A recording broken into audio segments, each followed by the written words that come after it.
να είστε σήμερα εδώ για αυτή τη συνέντευξη τύπου, προκειμένου να ενημερώσουμε τους πολίτες της περιφερειακής μας ενότητας για την πορεία προς το δημοψήφισμα της Κυριακής, όπως ακριβώς γίνεται με τις οδηγίες και τις εποπτείες του Προεδρικού Διατάγματος που βγήκε από το Υπουργείο Εσωτερικών.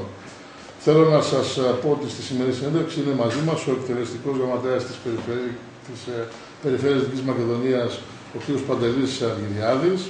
Είναι επίσης η Διευθύντρια της Διεύθυνσης Διοίκησης, προϊσταμένη της Διεύθυνσης Διοίκησης, η κυρία Ανίτα Καρακούλα, η προϊσταμένη και Διευθύντρια της Διεύθυνσης Διαφάνειας, η κυρία Τσόκου Κλεοπάτρα, ο Δημήτρης ο Καραθανάσης, πολύτιμος συνεργάτης και πρόεδρος του Συλλόγου Εργαζομένων στην Περιφέρεια της Μακεδονίας, από το τμήμα της Τμήματος Διαφάνειας, και η Ναζλία Μπατζίδου, η οποία είναι η πρόεδρος του Συλλόγου των Εργαζομένων στην Περιφερειακή Ενότητα Κοζάνης.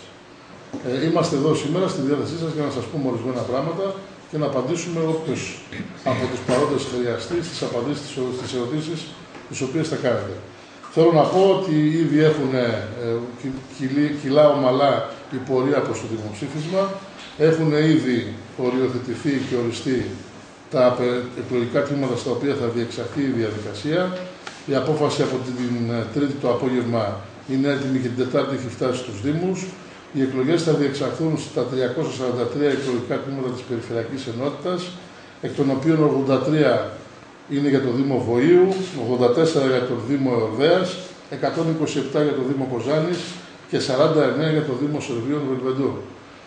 Στα 343 αυτά εκλογικά τμήματα μπορούν να ασκήσουν το δικαίωμά τους περίπου 163.000 εκλογείς εγγεγραμμένοι, συν 202 ετεροδημότες, οι οποίοι μέσω της διαδικασίας του δημοψηφίσματος μπορούν πλέον να ψηφίσουν στα εκλογικά τμήματα αυτά. Η ψηφοφορία γνωρίζετε όπως πάντα ότι θα ξεκινήσει στις 7 το πρωί και θα ολοκληρωθεί στις 7 το απόγευμα. Και αυτή τη στιγμή μπορώ να σας πω ότι μετά και τα ψηφοδέλτια και ένα μεγάλο μέρος του υλικού το οποίο παρελήφθη χθες το βράδυ και σήμερα το πρωί, οι υπάλληλοι της Περιφερειακής Ενότητας Κοζάνης δουλεύουν πυρετωδώς και αυτή τη στιγμή που μιλάμε και θα δουλεύουν και αργά το απόγευμα και μέχρι αύριο αν χρειαστεί, προκειμένου την κατάλληλη στιγμή και ώρα να είναι όλα έτοιμα για να ξεκινήσει η διαδικασία. Δεν υπάρχει κάτι που να λείπει αυτή τη στιγμή, μας λείπει μόνο χρόνος, διότι θα πρέπει να σκεφτείτε ότι κάποια πράγματα τα οποία γίνονταν σε περίπου 3 εβδομάδες τώρα χρειάστηκε να γίνουν σε 3 έως 4 ημέρες. Να πω επίσης ότι για άλλη μία φορά με την παρούσα Περιφερειακή Αρχή ξεκίνησε από τις εκλογές της 25ης Ιανουαρίου που είχαμε εθνικές εκλογές.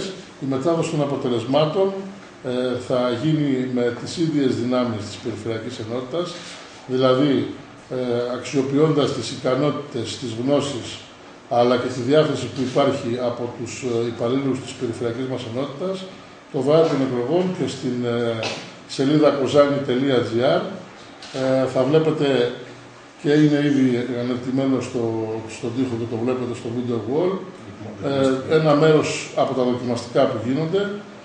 Θα γίνει η καταχώρηση των αποτελεσμάτων προκειμένου και οι πολίτες αλλά και εσείς στον χώρο αυτόν όπου θα λειτουργήσει ένα help desk για τους δημοσιογράφους να έχετε οποιαδήποτε ενημέρωση και οποιαδήποτε πρόσβαση στα αποτελέσματα που θα έρχονται στην Περιφερειακή Ενότητα.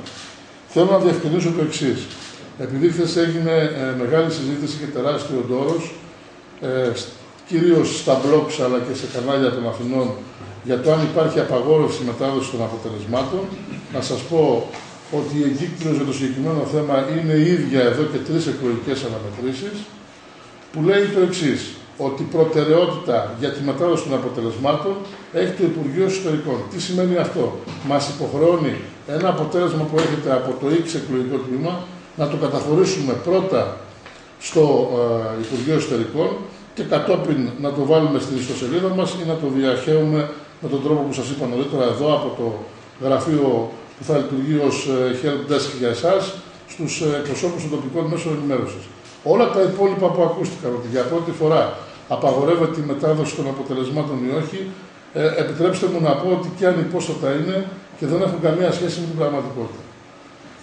Αν θέλετε, μπορώ να σας προμηθεύσω τελειώνοντας τη συνέντευξη και με την εγκύκλιο που έχει έρθει από το Υπουργείο Εσωτερικών. Θα ψάξουμε να βρούμε και την εγκύκλιο που υπάρχει από τις εκλογές της 25 Ιανουαρίου για να μην ανατρέξουμε και παλιότερα φέρτε, για να δείτε ότι λέει ακριβώς τα ίδια πράγματα. Δεν είναι κάτι ξεχωριστό, κάτι καινούριο, κάτι διαφορετικό. Και στις ευρωεκλογές είχε συμβεί, το με διορθώνουν οι συνάδελφοι, γιατί τότε δεν ήμουν αντιπεριφερειάρχης, με διορθώνουν οι καλοί συνεργάτες εδώ πέρα, είχε συμβεί πάλι το ίδιο. Έτσι για να κλείσουμε αυτό το θέμα.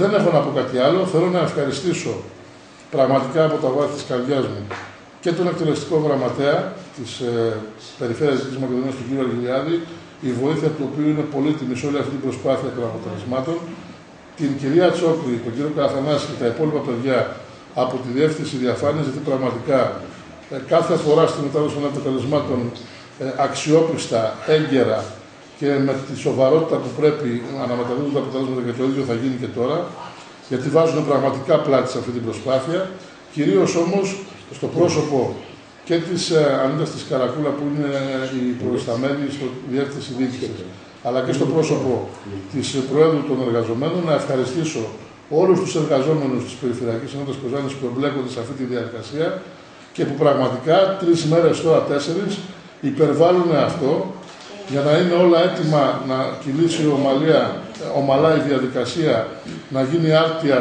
κάθε ενέργεια που χρειάζεται και το δημοψήφισμα όπως ακριβώς επιτάσσουν οι νόμοι και οι διατάξεις του κράτους. Και να σας πω το εξής: ο ρόλος και η δουλειά των ανθρώπων που εμπλέκονται στην ιστορία των εκλογών δεν τελειώνει την Κυριακή το βράδυ. Υπάρχουν μια σειρά από εγκύκλοι, πρακτικά και όλα τα δεδομένα, τα οποία καθ' όλη τη διάρκεια και της επόμενης εβδομάδας των εκλογών ολοκληρώνεται η εμπλοκή και η διαδικασία της αποστολής τους στο Υπουργείο Εσωτερικών.